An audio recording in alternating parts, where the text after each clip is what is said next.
मेरे प्यारे देशवासियों, नमस्कार।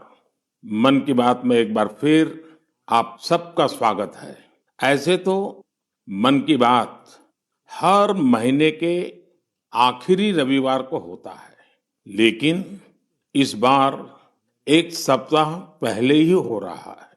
आप सब जानते ही हैं, अगले हफ्ते मैं अमेरिका में रहूंगा और वहाँ बहुत सारी भागदौड़ भी रहेगी और इसलिए मैंने सोचा वहाँ जाने से पहले आपसे बात कर लूं। और इससे बढ़िया क्या होगा, जनता जनार्दन का आशीर्वाद, आपकी प्रेरणा, मेरी ऊर्जा भी बढ़ती रहेगी। साथियों, बहुत से लोग कहते हैं कि प्रधानमंत्री के तौर पर मैंने ये अच्छा काम किया, वो बड़ा काम किया।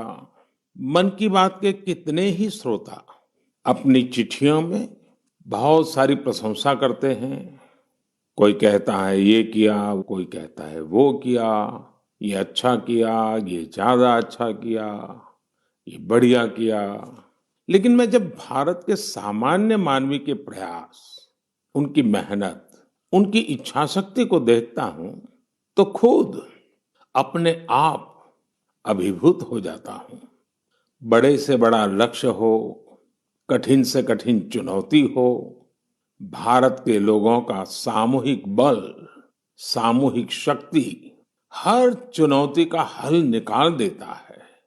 अभी हमने 2-3 दिन पहले देखा कि देश के पश्चिमी छोर पर कितना बड़ा साइक्लोन आया। तेज चलने वाली हवाएं, तेज बारिश, साइक्लोन बिपरजॉय ने कच्छ में कितना कुछ तहस नहस कर दिया। लेकिन कच्छ के लोगों ने जिस हिम्मत और तैयारी के साथ इतने खतरनाक साइक्लोन का मुकाबला किया, वो भी उतना ही अभूतपूर्व है।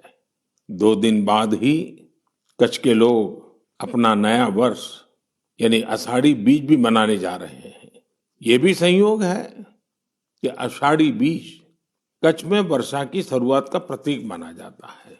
मैं इतने साल कच्छ आता जाता रहा हूं, वहां के लोगों की सेवा करने का मुझे सौभाग्य भी मिला है और इसके लिए कच्छ के लोगों का हौसला और उनकी जिजीविषा के बारे में मैं अच्छी तरह जानता हूं। 2 दशक पहले के विनाशकारी भूकंप के बाद जिस कच्छ के बारे में कहा जाता था वो कभी उठ नहीं पाएगा, आज वही जिला देश के तेजी से विकसित होते जिलों में से एक है। मुझे विश्वास है साइक्लोन बिपरजॉय ने जो तबाही मचाई है, उससे भी कच्छ के लोग बहुत तेजी से उभर जाएंगे। साथियों, प्राकृतिक आपदाओं पर किसी का जोर नहीं होता, लेकिन बीते वर्षों में भारत ने आपदा प्रबंधन की जो ताकत विकसित की है, वो आज एक उदाहरण बन रही है। प्राकृतिक आपदाओं से मुकाबला करने का एक बड़ा तरीका है प्रकृति का संरक्षण। आजकल मॉनसून के समय में तो इस दिशा में हमारी जिम्मेदारी और भी बढ़ जाती है। इसीलिए ही आज देश कैच द रेन जैसे अभियानों के जरिए सामूहिक प्रयास कर रहा है। पिछले महीने मन की बात में ही हमने जल संरक्षण से जुड़े स्टार्टअप्स की चर्चा की थी। इस बार भी मुझे चिट्ठी लिखकर कई ऐसे लोगों के बारे में बताया गया है जो पानी की एक एक बूंद बचाने के लिए जी जान से लगे हैं। ऐसे ही एक साथी हैं यूपी के बांदा जिले के तुलसीराम यादव जी। तुलसीराम यादव जी लुकतरा ग्राम पंचायत के प्रधान है। आप भी जानते हैं कि बांदा और बुंदेलखंड क्षेत्र में पानी को लेकर कितनी कठिनाइयां रही है। इस चुनौती से पार पाने के लिए तुलसीराम जी ने गांव के लोगों को साथ लेकर इलाके में 40 से ज्यादा तालाब बनवाए हैं। तुलसीराम जी ने अपनी मुहिम का आधार बनाया है खेत का पानी खेत में, गांव का पानी गांव में। आज उनकी मेहनत का ही नतीजा है कि उनके गांव में भूजल स्तर सुधर रहा है। ऐसे ही यूपी के हापुड़ जिले में लोगों ने मिलकर के एक विलुप्त नदी को पुनर्जीवित किया है। यहाँ काफी समय पहले नीम नाम की एक नदी हुआ करती थी। समय के साथ वो लुप्त हो गई, लेकिन स्थानीय स्मृतियां और जन कथाओं में उसे हमेशा याद किया जाता रहा। आखिरकार लोगों ने अपनी इस प्राकृतिक धरोहर को फिर से सजीव करने की ठानी। लोगों के सामूहिक प्रयास से अब नीम नदी फिर से जीवंत होने लगी है। नदी के उद्गम स्थल को अमृत सरोवर के तौर भी विकसित किया जा रहा है। साथियों, ये नदी, नहर, सरोवर ये केवल जल स्रोत ही नहीं होते हैं, बल्कि इनसे जीवन के रंग और भावनाएं भी जुड़ी होती हैं। ऐसा ही एक दृश्य अभी कुछ ही दिन पहले महाराष्ट्र में देखने को मिला। ये इलाका ज्यादातर सूखे की चपेट में रहता है। 5 दशक के इंतजार के बाद यहाँ नीलवंडे डैम की कैनाल का काम अब पूरा हो रहा है। कुछ दिन पहले टेस्टिंग के दौरान कैनाल में पानी छोड़ा गया था। इस दौरान जो तस्वीरें आई वो वाकई भावुक करने वाली थी। गांव के लोग ऐसे झूम रहे थे जैसे होली दिवाली का त्योहार हो। साथियों, जब प्रबंधन की बात हो रही है तो मैं आज छत्रपति शिवाजी महाराज को भी याद करूंगा। छत्रपति शिवाजी महाराज की वीरता के साथ ही उनकी गवर्नेंस और उनके प्रबंध कौशल से भी बहुत कुछ सीखने को मिलता है। विशेषकर जल प्रबंधन और नौसेना को लेकर छत्रपति शिवाजी महाराज ने जो कार्य किए वो आज भी भारतीय इतिहास का गौरव बढ़ाते हैं। उनके बनाए जल दुर्ग इतनी शताब्दियों बाद भी समंदर के बीच में आज भी शान से खड़े हैं। इस महीने की शुरुआत में ही छत्रपति शिवाजी महाराज के राज्याभिषेक के 350 वर्ष पूरे हुए हैं। इस अवसर को एक बड़े पर्व के रूप में मनाया जा रहा है। इस दौरान महाराष्ट्र के रायगढ़ किले में इससे जुड़े भव्य कार्यक्रमों का आयोजन किया गया। मुझे याद है कई वर्ष पहले 2014 में मुझे रायगढ़ जाने उस पवित्र भूमि को नमन करने का सौभाग्य मिला था। ये हम सबका कर्तव्य है कि उस अवसर पर हम छत्रपति शिवाजी महाराज के प्रबंध कौशल को जानें, उनसे सीखें। इससे हमारे भीतर हमारी विरासत पर गर्व का बोध भी जगेगा और भविष्य के लिए कर्तव्यों की प्रेरणा भी मिलेगी। मेरे प्यारे देशवासियों, आपने रामायण की उस नन्ही गिलहरी के बारे में जरूर सुना होगा जो राम सेतु बनाने में मदद करने के लिए आगे आई थी। कहने का मतलब ये कि जब नीयत साफ हो, प्रयासों में ईमानदारी हो, तो फिर कोई भी लक्ष्य कठिन नहीं रहता।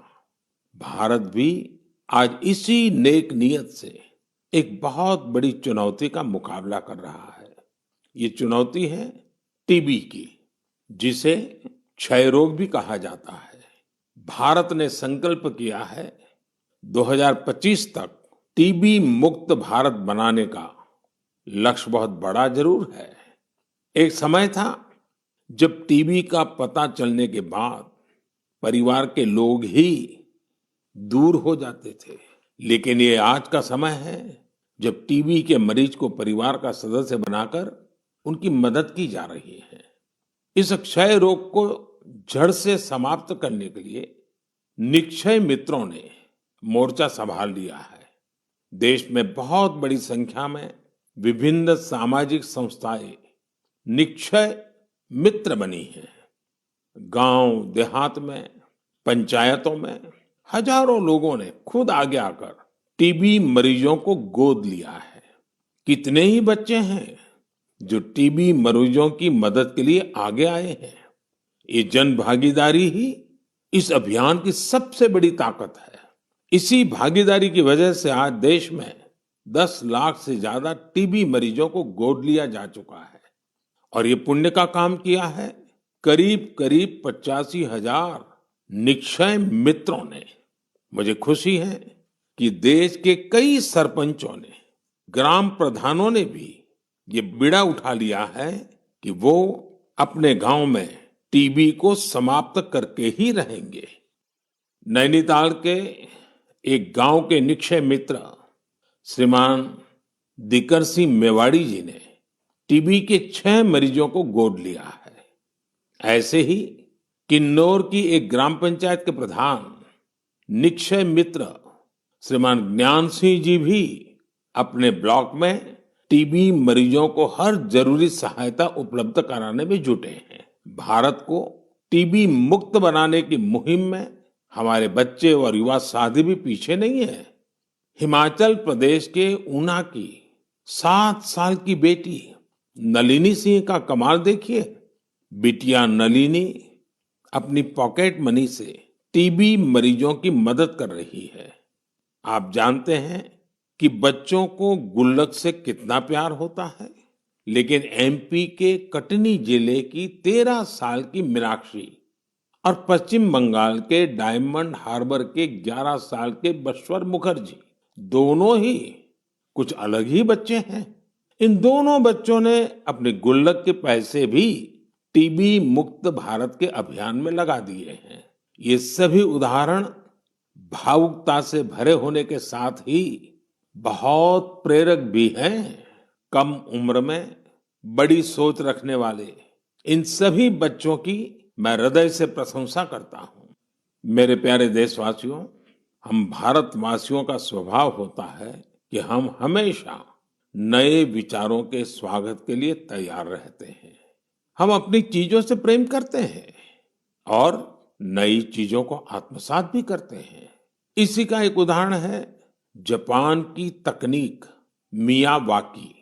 अगर किसी जगह की मिट्टी उपजाऊ नहीं रही हो तो मियावाकी तकनीक उस क्षेत्र को फिर से हरा भरा करने का बहुत अच्छा तरीका होती है। मियावाकी जंगल तेजी से फैलते हैं और 2-3 दशक में जैव विविधता का केंद्र बन जाते हैं। अब इसका प्रसार बहुत तेजी से भारत के भी अलग अलग हिस्सों में हो रहा है। हमारे यहाँ केरला के एक टीचर श्रीमान राफी रामनाथ जी ने इस तकनीक से एक इलाके की तस्वीर ही बदल दी।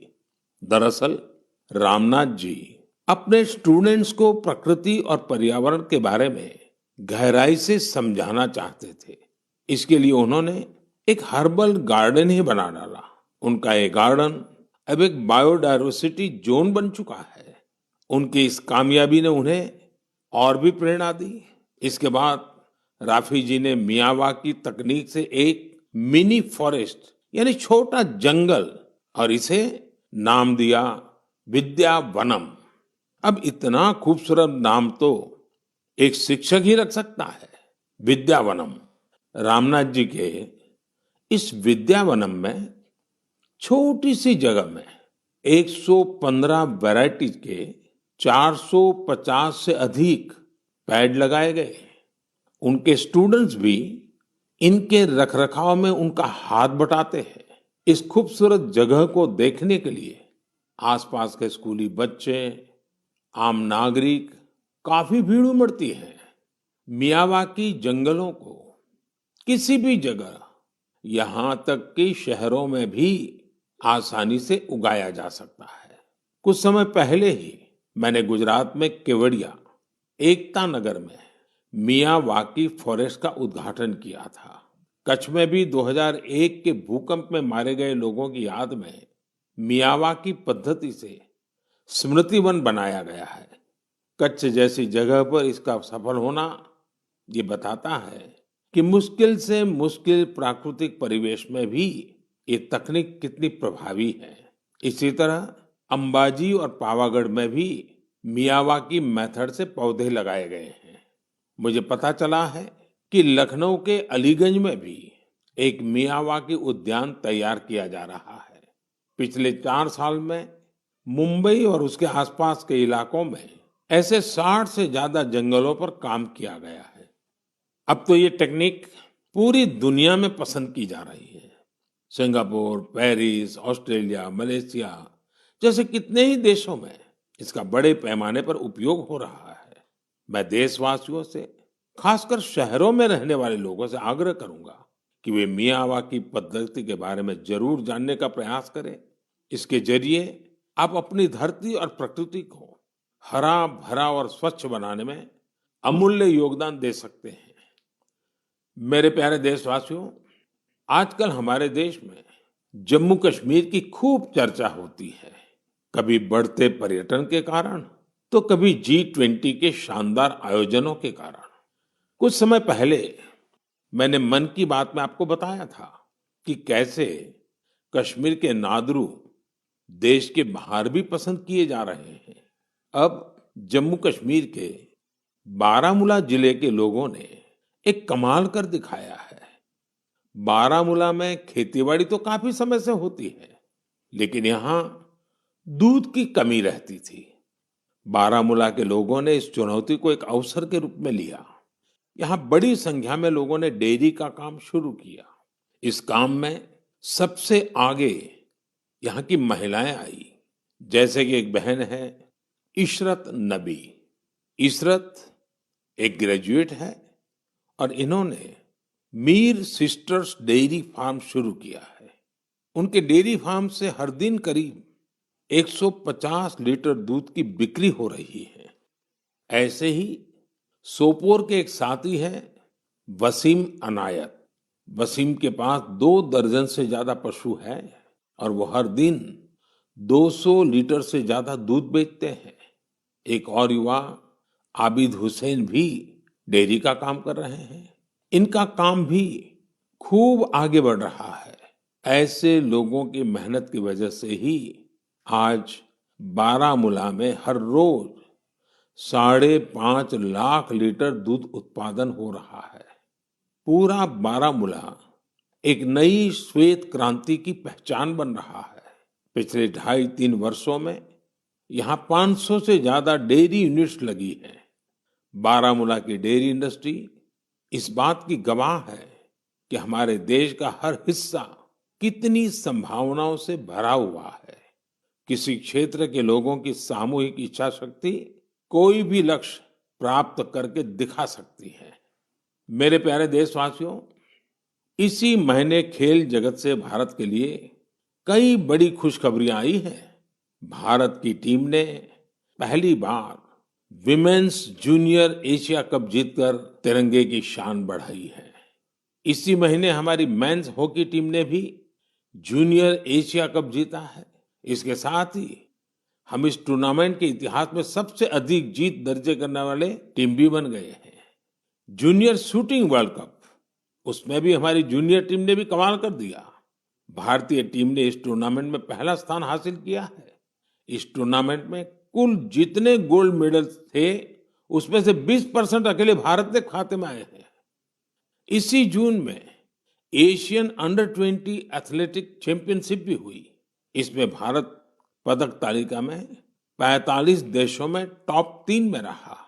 साथियों, पहले एक समय होता था जब हमें अंतर्राष्ट्रीय आयोजनों के बारे में पता तो चलता था, लेकिन उनमें अक्सर भारत का कहीं कोई नाम नहीं होता था। लेकिन आज मैं केवल पिछले कुछ सप्ताह की सफलताओं का जिक्र कर रहा हूं, तो भी लिस्ट इतनी लंबी हो जाती है। यही हमारे युवाओं की असली ताकत है। ऐसे कितने ही खेल और प्रतियोगिताएं हैं जहां आज भारत पहली बार अपनी मौजूदगी दर्ज करवा रहा है। जैसे कि लॉन्ग जंप में श्री शंकर मुरली ने पेरिस डायमंड लीग जैसे प्रतिष्ठित आयोजन में देश को ब्रॉन्ज दिलाया है। ये इस प्रतियोगिता में भारत का पहला मेडल है। ऐसे ही एक सफलता हमारी अंडर-70 वुमेन रेसलिंग टीम ने किर्गिस्तान में भी दर्ज की है। मैं देश के इन सभी एथलीट्स, उनके पेरेंट्स और कोचिज सबको उनके प्रयासों के लिए बहुत बहुत बधाई देता हूं। साथियों, इंटरनेशनल आयोजनों में देश की सफलता के पीछे राष्ट्रीय स्तर पर हमारे खिलाड़ियों की कड़ी मेहनत होती है। आज देश के अलग अलग राज्यों में एक नए उत्साह के साथ खेलों के आयोजन होते हैं। इनसे खिलाड़ियों को खेलने, जीतने और हार से सीखने का मौका मिलता है। जैसे अभी उत्तर प्रदेश में खेलो इंडिया यूनिवर्सिटी गेम्स का आयोजन हुआ। इसमें युवाओं में खूब उत्साह और जोश देखने को मिला।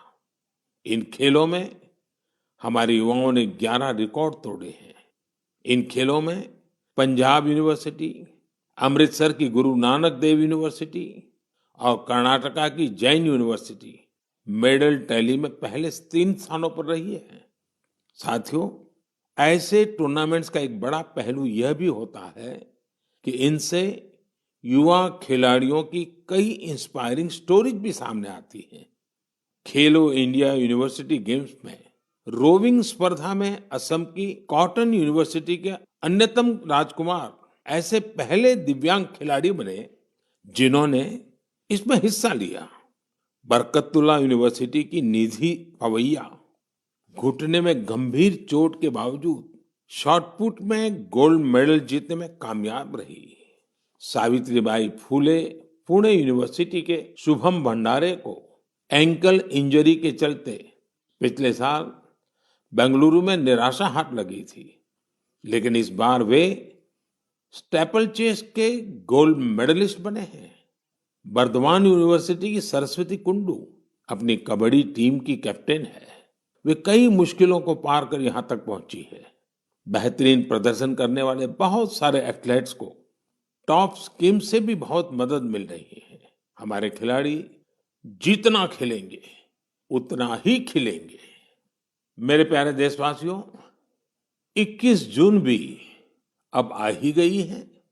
इस बार भी विश्व के कोने कोने में लोग अंतर्राष्ट्रीय योग दिवस का उत्सुकता से इंतजार कर रहे हैं।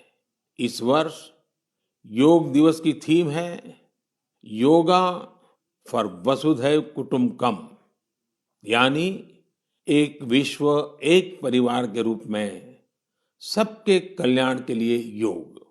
यह योग की उस भावना को व्यक्त करता है जो सबको जोड़ने वाली और साथ लेकर चलने वाली है। हर बार की तरह इस बार भी देश के कोने कोने में योग से जुड़े कार्यक्रम आयोजित किए जाएंगे। साथियों, इस बार मुझे न्यूयॉर्क के संयुक्त राष्ट्र मुख्यालय यूएन में होने वाले योग दिवस कार्यक्रम में शामिल होने का अवसर मिलेगा। मैं देख रहा हूं कि सोशल मीडिया पर भी योग दिवस को लेकर गजब का उत्साह दिख रहा है। साथियों, मेरा आप सभी से आग्रह है कि आप योग को अपने जीवन में जरूर अपनाएं, इसे अपनी दिनचर्या का हिस्सा बनाएं। अगर अब भी आप योग से नहीं जुड़े हैं, तो आने वाली 21 जून इस संकल्प के लिए बहुत बेहतरीन मौका है। योग में तो वैसे भी ज्यादा तामझाम की जरूरत ही नहीं होती है। देखिए, जब आप योग से जुड़ेंगे तो आपके जीवन में कितना बड़ा परिवर्तन आएगा। मेरे प्यारे देशवासियों, परसों यानी 20 जून को ऐतिहासिक रथ यात्रा का दिन है। रथ यात्रा की पूरी दुनिया में एक विशिष्ट पहचान है। देश के अलग अलग राज्यों में बहुत धूमधाम से भगवान जगन्नाथ की रथ यात्रा निकाली जाती है। ओडिशा के पुरी में होने वाली रथ यात्रा तो अपने आप में अद्भुत होती है।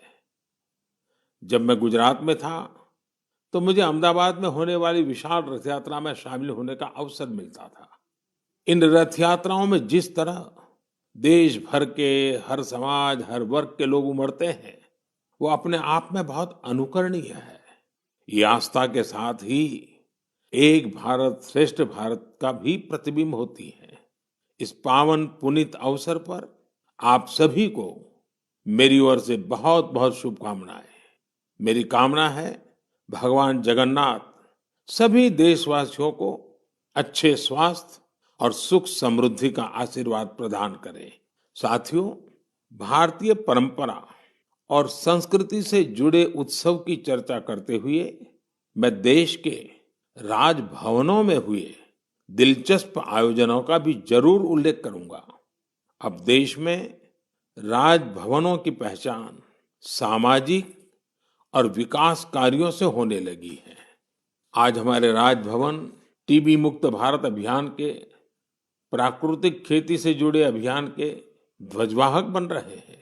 बीते समय में गुजरात हो, गोवा हो, तेलंगाना हो, महाराष्ट्र हो, सिक्किम हो, इनके स्थापना दिवस को अलग-अलग राजभवनों ने जिस उत्साह के साथ सेलिब्रेट किया, वो अपने आप में एक मिसाल है।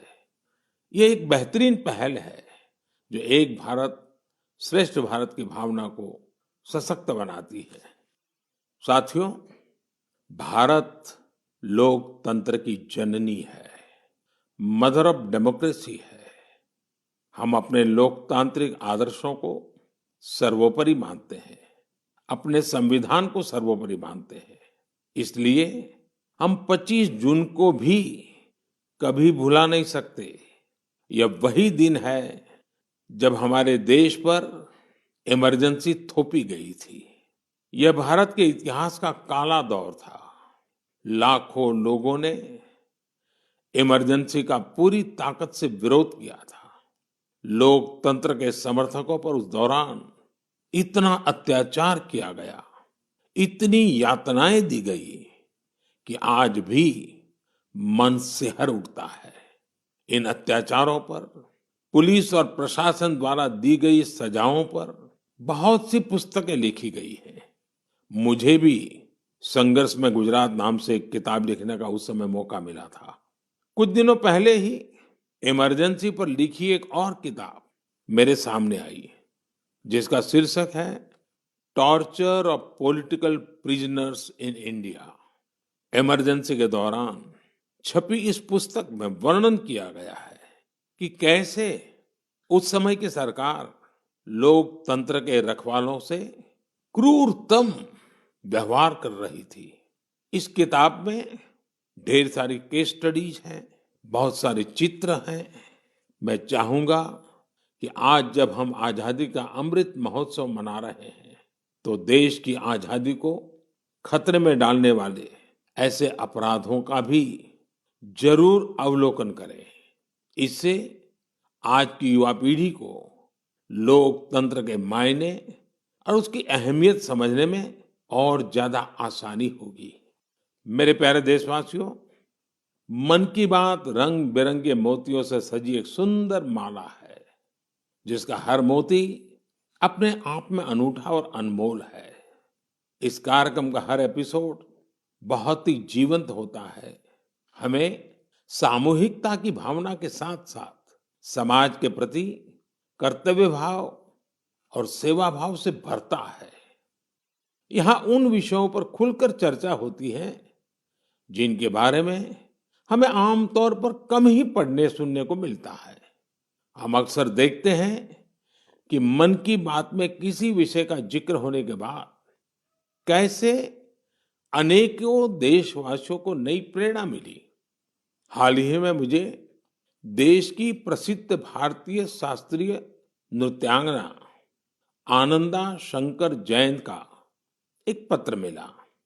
अपने पत्र में उन्होंने मन की बात के उस एपिसोड के बारे में लिखा है जिसमें हमने स्टोरी टेलिंग के बारे में चर्चा की थी। उस कार्यक्रम में हमने इस फील्ड से जुड़े लोगों की प्रतिभा को एक्नॉलेज किया था। मन की बात के उस कार्यक्रम से प्रेरित होकर आनंदा शंकर जयंत ने कुट्टी कहानी तैयार की है। यह बच्चों के लिए अलग अलग भाषाओं की कहानियों का एक बेहतरीन संग्रह है। यह प्रयास इसलिए भी बहुत अच्छा है क्योंकि इससे हमारे बच्चों का अपनी संस्कृति से लगाव और गहरा होता है। उन्होंने इन कहानियों के कुछ इंटरेस्टिंग वीडियोस अपने यूट्यूब चैनल पर भी अपलोड किए हैं। मैंने आनंदा शंकर जयंत के इस प्रयास की विशेष तौर पर इसलिए चर्चा की क्योंकि ये देखकर मुझे बहुत अच्छा लगा कि कैसे देशवासियों के अच्छे काम दूसरों को भी प्रेरित कर रहे हैं। इससे सीखकर वे भी अपने हुनर से देश और समाज के लिए कुछ बेहतर करने की कोशिश करते हैं। यही तो हम भारतवासियों का वो कलेक्टिव पावर है जो देश की प्रगति में नई शक्ति भर रही है। मेरे प्यारे देशवासियों, इस बार मन की बात में मेरे साथ इतना ही। अगली बार नए विषयों के साथ आपसे फिर मुलाकात होगी। बारिश का समय है, इसलिए अपने स्वास्थ्य का खूब ध्यान रखिए, संतुलित खाइए और स्वस्थ रहिए। हाँ, योगा जरूर कीजिए। अब कई स्कूलों में गर्मी की छुट्टियां भी खत्म होने को है। मैं बच्चों से भी कहूंगा कि होमवर्क लास्ट दिन के लिए पेंडिंग ना रखें। काम खत्म करिए और निश्चिंत रहिए। बहुत बहुत धन्यवाद।